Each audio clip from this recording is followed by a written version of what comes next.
नमस्कार सर्व भावी अधिकाऱ्यांचे मनपूर्वक स्वागत। मी प्राध्यापक तुकाराम उपाडे परत आपलं आज वेदांत करियर अकॅडमी मध्ये मनपूर्वक स्वागत करतो। मित्रांनो, उद्याच्या भरतीला अनुसरून वेगवेगळ्या स्पर्धा परीक्षा जिथे मराठीचा संबंध आहे त्या प्रत्येक परीक्षेसाठी कुठलीही परीक्षा असो मराठी व्याकरण म्हटलं की सारखंच असतं। त्या अनुषंगाने आज आपण शब्दांचा सराव, पण कोणते ध्वनिदर्शक शब्दावर बऱ्याच परीक्षेला मागील परीक्षेमध्ये विचारलेले काही प्रश्न आहेत त्या प्रश्नाचा आज आपण थोडासा सराव करणार आहोत तुमच्यासाठी। ठीक आहे मित्रांनो, तर वेळ न घालवता आपण सुरुवात करूया। नेमके आवाज कसे आहेत?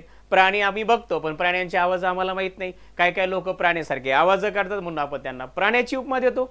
पण आपल्याला आजच्या या भागामध्ये परीक्षेला कशा प्रकारचे ध्वनी असतात, कोणता प्राण्याचा ध्वनी काय आहे यावर आज आपण चर्चा करणार आहोत। ठीक आहे, तर सुरुवात करूया एका महत्त्वाच्या भागाने। कोणत्या शब्दांचा सराव, कोणता ध्वनिदर्शक शब्दांचा। ठीक आहे मित्रांनो, चला तर सुरुवात करूया एका महत्त्वाच्या भागाने। तो भाग म्हणजे आम्हाला दिसताक्षणी कळायला पाहिजे। पहिला शब्द बघा, पहिला शब्द कशा प्रकारचा आहे यावर आपण चर्चा करणार आहोत आणि चर्चा केल्याशिवाय आपल्याला कॉन्फिडन्स येणार नाही। बघा मित्रांनो, या ठिकाणी मी तुम्हाला सांगत आहे माकडांचा। नेमकं माकड म्हटलं की माकड कसं करतो? आता आपल्याला डुकराचे आवाज काढता येतात, बरोबर? कधी मांजराचे कोणी आवाज काढतं म्हणून आपण त्याला मांजराची उपमा देतो। पण इथे तसं नाही, आम्हाला दिसताक्षणी कळालं पाहिजे माकड म्हटलं की त्या ठिकाणी काही बघा, या ठिकाणी थोडीशी मिस्टेक आहे मित्रांनो। त्याचं आहे भू भूकार। लक्षात ठेवा, यांचा आवाज कसा असतो, याचा ध्वनी कसा असतो? भू भूकार, बरोबर? आता ही मी माहिती का दिली? आता परीक्षेला प्रश्न कसा येतो बघा, जसं मोराची केकावली तर पंखाचा काय, असा प्रश्न येतो। त्यावेळेस आम्हाला हे शब्द खूप महत्त्वाचे आहेत सराव करण्यासाठी। तुम्हाला माहिती आहे मागील परीक्षा जर बघितल्या तर शब्द संग्रहावर बरेच प्रश्न आलेले आहेत, त्या अनुषंगाने आपण हा सराव घेत आहोत। ठीक आहे, बघा मग आम्हाला समजलं मोरांची केकावली तर पंखाचा काय? फडफडाट। मग ते पंख कोणाचे असो, कोणत्याही पक्ष्याचा असो, पक्षी म्हटलं की त्याचा ध्वनी फडफड फडफड करतो। जसं एखादा सांगायचं जर म्हटलं तर कबूतर सुद्धा फडफड फड करतं, पण त्याचा ध्वनी आम्हाला कळला पाहिजे।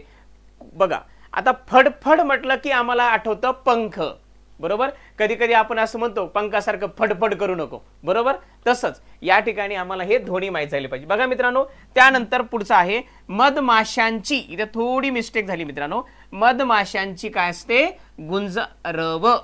बघा त्यानंतर घोड्यांचे खिंकाळणे। आता आपण कधी कधी एखाद्या माणसाला उपमा देतो, एखादा माणूस जर आनंदी झाला तर ते खक खक खक, आपण तो काय घोड्यासारखा खिंकाळतो रे बाबा, असे त्याला आपण उपमा देतो। पण कळलं का नाही, तो घोड्याचा आवाज आहे, आपला नाहीये, बरोबर? तो घोड्याचा ध्वनी आहे। पण घोड्याचा ध्वनी जर माणसाने काढला तर त्या ठिकाणी आपण त्याला काय म्हणतो? घोड्यासारखं खिंकाळ नको, म्हणजे घोड्याचे खिंकाळणे। बघा या ठिकाणी आम्हाला ही गोष्ट तुम्हाला क्लिअर झाली असेल की परीक्षेच्या दृष्टिकोनातून प्रत्येक गोष्ट ही आपल्याला खूप महत्त्वाची आहे मित्रांनो। ठीक आहे, चला पुढच्या प्रश्नाकडे वळूया। बघा प्रश्नाच्या अगोदर आपण सराव करतो मित्रांनो। बघा आता बघा या ठिकाणी काय आहे? डास। आता डास म्हटलं की आपल्याला कळतं डासाची भुनभुन। अचानक जर मित्रांनो लाईट गेली तर तुम्हाला माहिती आहे आपल्या शरीरासमोर कानासमोर बघा, कानामध्ये गुंग भुन भुन भुन भुन चालतो। आपण कधी कधी म्हणतो एखाद्या माणसाला काय डासासारखी भुनभुन करतो रे, असा अर्थ। डास म्हटलं की डासाची काय मित्रांनो? भुनभुन। मग त्याच्यानंतर पक्ष्यांचा मंजूळ आवाज म्हणजे कसा?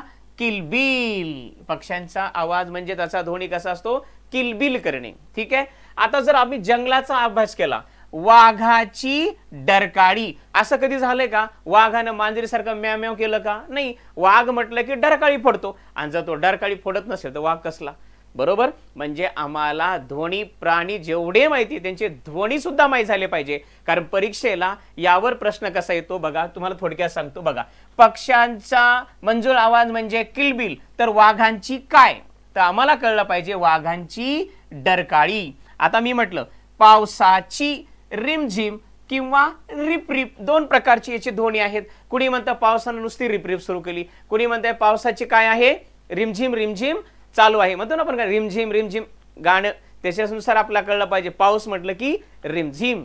तसं या ठिकाणी बघा, आता आपण जर गायीचं उदाहरण घेतलं मित्रांनो, गायीचे म्हटलं की गाय काय करते, हंबरते. म्हणजे आम्हाला परीक्षेमध्ये जर याच्यावर असे प्रश्न आले तर मित्रांनो ध्वनिदर्शक शब्दांचा सराव तुम्हाला खूप महत्त्वाचा आहे.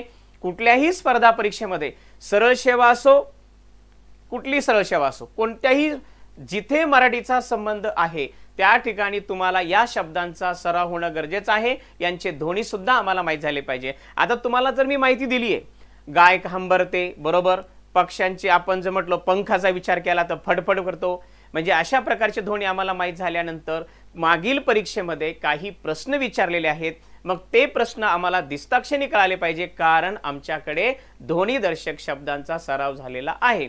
मग त्या अनुषंगाने आता आपण शोधूया की यावर प्रश्नाची जी पद्धत आहे ती प्रश्न कशा प्रकारचे असतात त्यावर आता आपण चर्चा करूया मित्रांनो. ठीक आहे, चला आता आपण थोडासा सराव प्रश्न करूया, म्हणजे आम्हाला कळलं पाहिजे की आम्ही किती दिवा लावला, परीक्षेमध्ये दिवा किती लावला. जे लोक अंधी टोले मारतात ते स्वप्न बघत नाहीत, आम्हाला अंधी टोले मारायचे नाही मित्रांनो. सावकाश डोक्याने आम्हाला 4 पैकी माझं कोण ही गुण, म्हणजे आपण त्याला गिरवताना कळालं पाहिजे आपला अंधी टोला नाही, कॉन्फिडन्स पाहिजे, आत्मविश्वास पाहिजे, तरच आपण पुढे जाऊ शकतो. तर बघा मित्रांनो, असेच प्रश्न आपल्याला परीक्षेच्या माध्यमातून येऊ शकतात.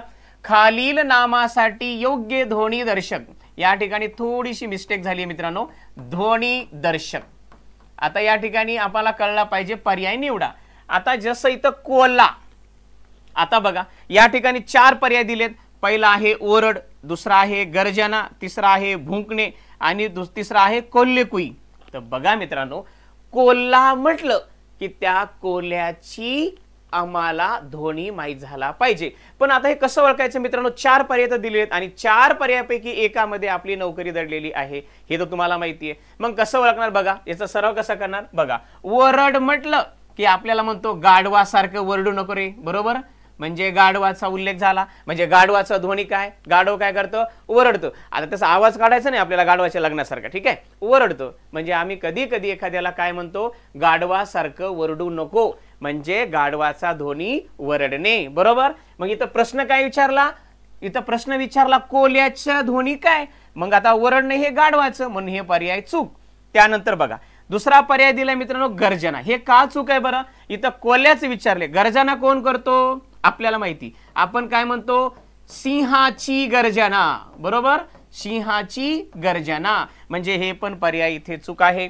आता भुंकणं म्हटलं की आपण लगेच म्हणतो कुत्र्यासारखं भुंकू नको, म्हणजे या ठिकाणी तो सुद्धा पर्याय नाहीये. तर पर्याय क्रमांक कोणता आहे मित्रांनो बघा. आता हे 3 टायर जर आपले कळाले, आम्हाला जर कळालं की बाबा हे नाही, हे नाही, हे नाही, कारण हे आवाज दुसऱ्यांचे आहेत, म्हणजे उत्तर काय, ड कोल्हेकुई, हे आहे उत्तर, कोल्ह्याची कोल्हेकुई. असा अभ्यास करायचा, असा सराव करायचा. कुठल्याही परीक्षेला जाताना मराठी सारखीच असते मित्रांनो, पोलीस भरतीसाठी वेगळी आणि दुसऱ्या पदासाठी वेगळी असं काही नाहीये. मराठीचे प्रश्न म्हटलं की सारखेच असतात, फक्त आपल्याला मनातून अभ्यास करणं हे गरजेचं आहे. ठीक आहे, चला आता पुढच्या प्रश्नाकडे वळूया मित्रांनो, आपल्याला सराव होणं गरजेचं आहे. आता या ठिकाणी पुढचा जो प्रश्न आहे बघा, वाघाची. आता आम्हाला माहिती आहे वाघ म्हटलं की वाघाची काय असते, डरकाळी. म्हणजे तुम्हाला कळालं, वाघ नाव काढलं तरी सुद्धा आपल्याला त्याचा स्वरध्वनी लगेच पाठ होतो, कारण तो जरी जंगलात असेल तरी सुद्धा आपण ऐकलेलं आहे वाघाची डरकाळी. म्हणजे एखादा म्हणतो एखादा माणसाला तो वाघासारखी डरकाळी फोडू लागला, बरोबर, एखादा लंबो जंबो असल्यानंतर म्हणतो ना आपण त्याला. तर बघा मग या ठिकाणी 4 पर्याय दिले मित्रांनो. पहिला पर्याय आहे मित्रांनो हंबरणे, हे का चूक आहे बरं, कारण आम्हाला माहित झालं गाई हंबरते, म्हणजे गाईचा ध्वनी हंबरणे आहे, वाघाचा नाही, म्हणून हे उत्तर चूक. म्हणजे उत्तर बघा वाघाची डरकाळी, हे उत्तर त्याचं बरोबर आहे. आता तुम्ही म्हणणार हे का चूक आहे, बघा मित्रांनो, घोडा खिंकाळतो, मग म्हणतो घोड्यासारखं काय खिंग खिंग खिंकाळतो रे असं म्हणतो आपण, म्हणजे घोड्याचे खिंकाळणे याचा अर्थ ते उत्तर नाही, याचं उत्तर आहे. आता तुम्ही म्हणणार हे गर्जना का नाही, बघा गर्जना कोण करतो, सिंहाची गर्जना, बरोबर, याचा ध्वनी काय आहे, गर्जना, म्हणून इथे विचारले वाघाची डरकाळी, म्हणून याचं उत्तर क्रमांक ब. असे प्रश्न मित्रांनो कुठल्याही स्पर्धा परीक्षेला तुम्हाला जाताना खूप मदत होणार आहे. संभाव्य उद्या येणाऱ्या भरतीसाठी पण त्याचबरोबर इतर सरळ सेवेसाठी जिथे मराठीचा संबंध आहे तिथे या शब्दांची तुम्हाला खूप फायदा झाल्याशिवाय राहणार नाही. ठीक आहे मित्रांनो, चला त्यानंतर आता आपण त्यांची पूर्ण माहिती घेतलेली आहे. त्या दृष्टिकोनातून पुढचा प्रश्न बघूया. बघा, म्हशीचे. आता या ठिकाणी म्हैस म्हटलं की आपल्या डोक्यामध्ये कॉन्फिडन्स आला पाहिजे, तो म्हणजे म्हशीचे. आता गायीचे हंबरणे हे आमच्या डोक्यामध्ये 100% पाठ झालेले, बरोबर. तर त्याचबरोबर आम्हाला कळलं पाहिजे म्हैस म्हटलं की म्हैसीचे असते मित्रांनो रेकणे. बघा, तुम्ही म्हणा रेकणे का उत्तर बरोबर हे का नाही, कारण हंबरते कोण, गाय, म्हणून इथे उत्तर हे चूक. आता ओरडणार कोण आहे मित्रांनो, गाढव, म्हणून हे उत्तर नाही. आता डरकाळी कोणाची असते, वाघाची, म्हणजे पर्याय क्रमांक अ हे त्याचं उत्तर आहे. असा अभ्यास तुम्हाला करावा लागेल मित्रांनो. तर शब्द संग्रहावर कुठलेही प्रकारचे प्रश्न आले तर त्या प्रश्नाला सामोरे जाताना तुम्हाला कुठेही अडचण येणार नाही, हे तुम्हाला या माध्यमातून नक्की कळालं असेल. ठीक आहे, चला पुढचा प्रश्न घेऊया. आणि या प्रश्नाच्या माध्यमातून तुम्हाला 100% कळेल की प्रश्नाचं स्वरूप कळणं गरजेचं आहे. ठीक आहे, आता या ठिकाणी बघा, दिसताक्षणी तुम्हाला कळालं गाय हा उल्लेख केला तर आपण म्हणतो गायीचे हंबरणे असते, बरोबर. मग या ठिकाणी 4 ऑप्शन दिलेले आहेत. पहिलंच ऑप्शन अगदी बरोबर आहे. मग दरवणे, वरडणे, डरकाळी ह्या शब्दांचा आम्ही सराव केलेला. ज्या विद्यार्थ्यांना अचूक उत्तर कळालं त्या विद्यार्थ्याला चूक उत्तर हे लगेच कळते मित्रांनो, त्यात कुठलीच शंका येऊ शकत नाही. पण त्यासाठी अचूक निवडणं हे मात्र अभ्यासाशिवाय शक्य नाहीये. अभ्यासाशिवाय आपण नोकरीला लागू शकत नाही. आम्हाला सराव होणं हे खूप गरजेचं आहे. ठीक आहे मित्रांनो, चला त्यानंतर पुढचा प्रश्न घेऊया. आणि त्या प्रश्नाच्या माध्यमातून तुम्हाला ध्वनिदर्शक शब्द किती महत्त्वाचे आहेत हे कळेल. ठीक आहे, त्यानंतर बघा, आपल्या आवडीचे म्हणजे कोंबडे म्हटलं की सर्व लोकांना कोंबडेच माहिती आहेत. तसं कोंबड्या पण माहिती आहेत, पण कोंबडी असो की कोंबड्या असो, पण जास्त आपण काय म्हणतो, कोंबड्याचे. बघा, आता या ठिकाणी 4 पर्याय दिलेत. पहिला पर्याय आहे मित्रांनो, हे आहे चित्कारणे. याला काय म्हणायचं, चित्कारणे. बघा, चित्कारतो कोण, हत्ती. लक्षात ठेवा, कोण, हत्ती. हत्ती चित्कारतो. ठीक आहे, आता तुम्हाला माहिती आहे कुहू कुहू म्हटलं की आपल्याला माहिती आहे कोयल की बोली. कुहू कुहू कोण करते, कोयल. कोयल की तेरी बोली, कुकू कुकू म्हणते का, हो हो हो करतं का, नाही. कुहू कुहू म्हटलं की आपल्याला एकच पक्षाची आठवण येते. तुम्हाला माहिती, कोयल, कोयल लता प्याशी कोयल, है ना, तसं. मग या ठिकाणी हे पण उत्तर नाही. त्यानंतर आरवणे, कोंबड्याचे आरवणे, म्हणून पर्याय क्रमांक क बरोबर आहे. किलबिलाट नाही. लक्षामध्ये चित्तरणे म्हटलं की आपल्याला हट्ट. आता या सर्व गोष्टी बघत असताना आपल्याला याचे ध्वनिदर्शक शब्दाचं जर आपण वाचन केलं, त्याचा सराव केला तर 100% आपल्याला परीक्षेला कशा प्रकारचे प्रश्न आलेले आहेत हे जोपर्यंत कळत नाही तोपर्यंत आपल्याला अचूक उत्तर निवडताना 100% त्रास होतो. ठीक आहे, चला तर या ठिकाणी आपण कोंबड्याचा आवाज बघितलेला आहे. तसे कोंबडे प्रत्येकालाच माहिती आहे, बरोबर. चला 6व्या आता घोड्याकडे जाऊया. आता बघा मित्रांनो, घोड्याचं नाव काढलं की आपण अगोदरच तिथं अभ्यास केलेला आहे. पर्यायमध्ये ज्या वेळे ध्वनी सराव करताना कुठल्याही प्रकारचे शब्द असू द्या, सराव करताना तुम्हाला मनातून ते वाचन करणं गरजेचं आहे. त्याच्याशिवाय आपल्याला अचूक उत्तर निवडताना कठीणच येणार आहे. कठीणता आल्याशिवाय राहणार नाही. म्हणून बघा, आता या ठिकाणी 3 पर्याय. हे आहे चित्कारणे. हे काय आहे मित्रांनो, चित्कारणे. आता तुम्हाला माहिती, चित्कारणे म्हटलं की कोण आठवतो, हत्ती. लक्षात ठेवा, कोण आठवतो, हत्ती. मग काव काव म्हटलं की आपल्याला माहिती कोण, कावळा. काय करतो, काव काव, बरोबर. म्हणजे हे पण नाही, हे पण नाही. मग उत्तर काय, खिंकाळणे. हे उत्तर काय आहे, अचूक आहे. अचूक आहे. अचूक म्हणजे बरोबर. चिव चिव नाही, कारण तुम्हाला माहिती आहे चिमण्यासारखं चिव चिव याचा अर्थ चिमणी नाही. इथे विचारले प्रश्न घोडा, मग घोड्याचा ध्वनी काय, खिंकाळणे. उत्तर बरोबर ते आहे. ठीक आहे, बघा मित्रांनो, अशा प्रकारचे प्रश्न जेव्हा आपण बघतो त्यावेळेस आम्हाला कुठेतरी आशेचे किरण आपले वाढतात की आता आपण 100% लागणार. बघा मित्रांनो, या ठिकाणी असेच प्रश्न उद्याच्या परीक्षेला 100% आल्याशिवाय राहणार नाही. आता आले कबूतर.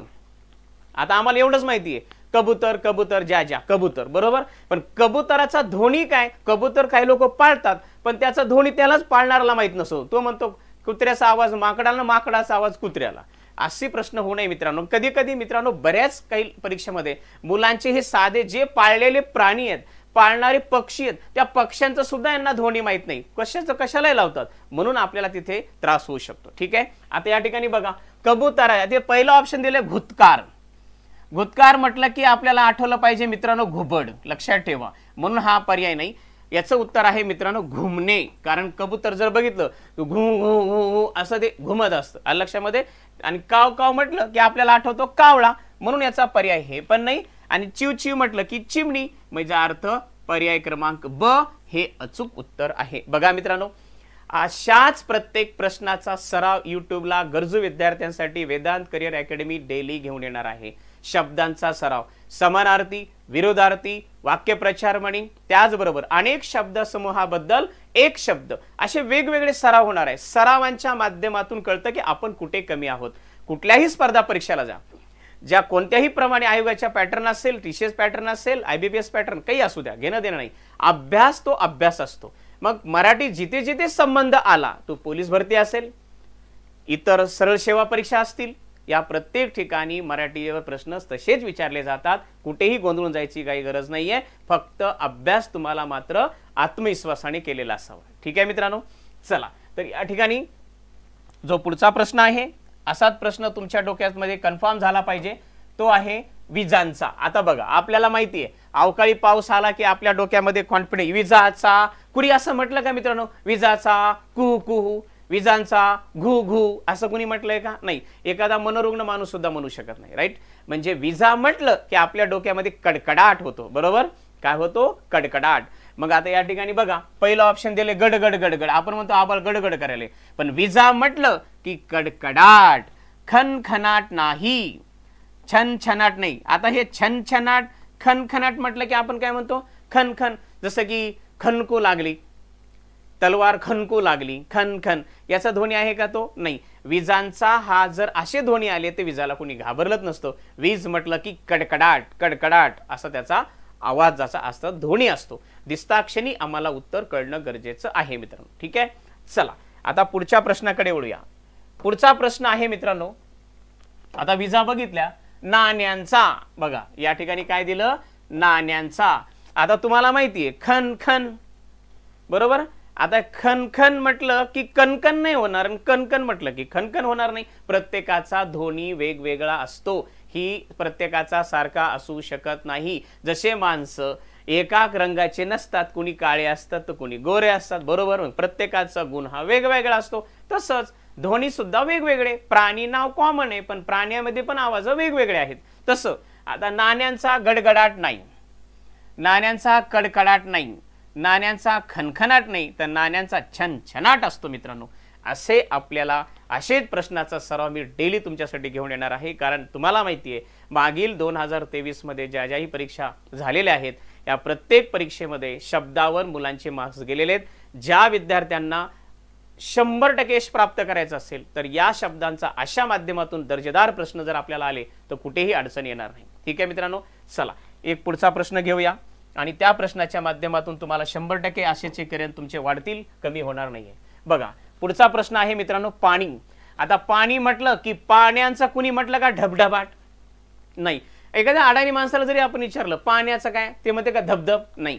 पाणी म्हटलं की आपल्याला आठवतं खळखळाट, पाण्याचा खळखळाट, गडगडाट नाही. आभाळ कसे आलं की गडगडगड करतं. खनखन म्हटलं की एखादी तलवार खनकू लागली, खनखन. पण या ठिकाणी छनछनाट म्हटलं की या ठिकाणी नाण्याचा छनछनाट. म्हणून याचं उत्तर आहे मित्रांनो पाण्याचा खळखळाट, गडगडाट नाही, खनखनाट नाही आणि छनछनाट नाही. बघा मित्रांनो असेच प्रश्न डेली तुमच्यासाठी युट्यूबला गरजवंतासाठी डेली वेदांत करिअर अकॅडमी घेऊन येणार आहे. यामध्ये प्रत्येक विद्यार्थ्याचे स्वप्न पूर्ण व्हावं या उद्देशाने मी प्राध्यापक तुकाराम उपाडे वेदांत करिअर अकॅडमी गरजू विद्यार्थ्यांसाठी सुरू केलेली आहे. तर मित्रांनो गरजवंतासाठी हा व्हिडिओ नक्की तुम्ही प्रोव्हाइड करणार आहात याची मला खात्री आहे आणि मला तुमच्यावर विश्वास आहे. ठीक आहे. तर आजच्या या महत्त्वाच्या भागामध्ये आपण थांबूया आणि दररोज यूट्यूबच्या माध्यमातून तुमच्या समोर मी प्रत्येक टॉपिकवर कसे प्रश्न विचारले जातात यांचा सराव करणार आहे. तर मित्रांनो आजच लाईक आणि सबस्क्राइब करायला विसरू नका, की जे करून तुम्हाला नोटिफिकेशन मिळेल की आज काय आहे. जोपर्यंत नोटिफिकेशन मिळत नाही तोपर्यंत आपल्याला कळणार नाही. डेली हातामध्ये नोटबुक म्हणजेच वही आणि पेन घेऊन बस जा आणि याचा सराव करा. 100% तुमचे स्वप्न पूर्ण झाल्याशिवाय राहणार नाही. तर भेटूया पुढच्या भागामध्ये अशाच प्रकारचे दर्जेदार प्रश्न घेऊन उद्याच्या नोकरीसाठी. तर भेटूया पुढच्या भागामध्ये. All the best. थँक्यू.